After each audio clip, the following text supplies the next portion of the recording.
साथियों नमस्कार। मैं रिटायर्ड पुलिस वाला राम प्रताप सिंह कुशवाहा। हमारे चैनल ज्ञान एंड नॉलेज में आपका स्वागत है, अभिनंदन है।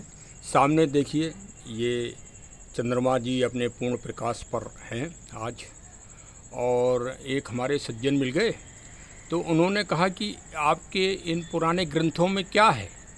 हमने कहा भाई, पुराने ग्रंथों में कोई टेलीस्कोप तो नहीं था, लेकिन महाभारत के भीष्म पर्व में चंद्रमा की पूरी भौगोलिक स्थिति को बाखूबी दर्शाया गया है। लेकिन हमारे वैज्ञानिकों को पढ़ने की पहले फुर्सत ही नहीं थी, और सरकारें तो भाई शास्त्रों का दमन ही कर रही थीं, ऐसा कहते हैं कई लोग। अब मैं भी इस पे विचार करूँगा। तो महाभारत के भीष्म पर्व में चंद्रमा की सारी वैज्ञानिक स्थिति और भौगोलिक स्थिति को बाखूबी दर्शाया गया है। फिर आगे बात चली कि भाई हनुमान चालीसा में ऐसा क्या है।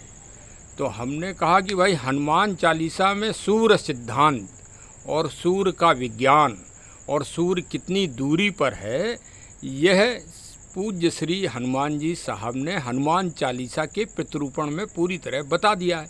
अब हम लोग उसे न देखें तो बात अलग है। फिर एक सज्जन मिले तो उन्होंने कहा रामचरितमानस में ऐसा क्या है। तो मैंने कहा चलिए उसके बारे में भी बताते हैं कि एक चिंतन है, एक विचारधारा है जो पावन श्री रामचरितमानस ने मानव को प्रदान की है, और सिर्फ अध्यात्म ही नहीं बल्कि महान विज्ञान का यथार्थ स्वरूप दिखाया है। लेकिन अब भाई विचारधारा ही है ऐसी कि हमें न ग्रंथों को पढ़ना है और न उसमें लिखी बातों को मानना है। अब जब आपने मन से ऐसी विचारधारा ही बना ली तो बेचारे ग्रंथों का क्या दोष। ग्रंथ तो लिखे हुए हैं, उनमें बातें लिखी रहेंगी, लेकिन जो रिसर्च करने वाले हैं वो रिसर्च कर रहे हैं। और ऐसी कोई चीज़ आप बताइए जो हमारे प्राचीन ग्रंथों में न लिखी हो और आज के महाविज्ञान ने उसको ढूंढ लिया हो। ऐसी कोई भी चीज़ आप बता दीजिए कि जो वेद 12 महर के सूर्य सिद्धांत या ब्रह्मगुप्त या हमारे भास्कराचार्य आर्यभट्ट जी ने जिसका प्रतिपादन ना किया हो।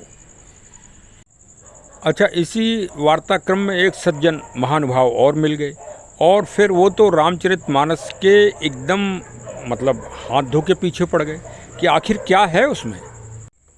एक हमारे बहुत ही प्रिय सज्जन ने हमसे पूछा कि श्री रामचरितमानस क्या देती है जो आप गुण गाते रहते हो।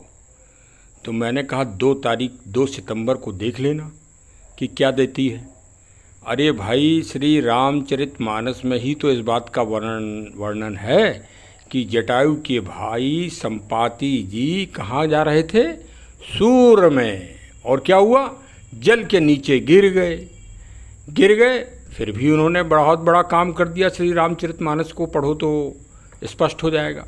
तो हमारे ग्रंथ क्या देते हैं, मानव को एक चिंतन देते हैं कि हे मानव, अच्छे कार्य, सकारात्मक पॉजिटिव कार्य करिए।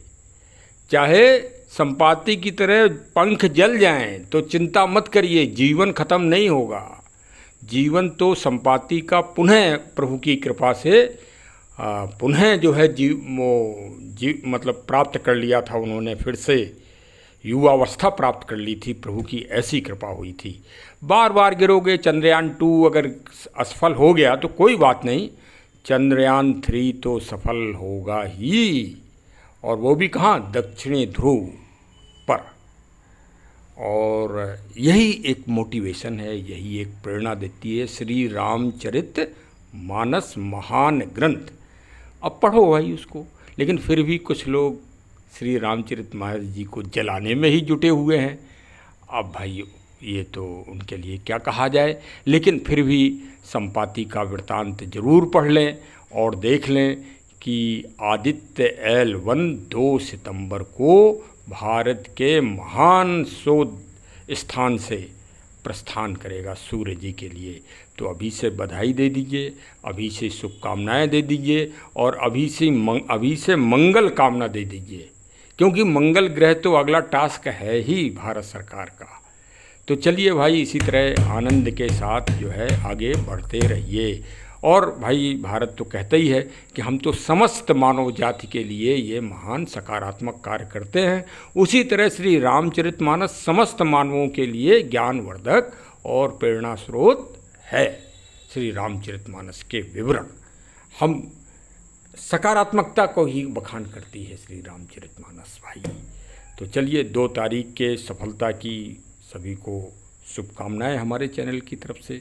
जय हिंद, जय हिंद, जय हिंद।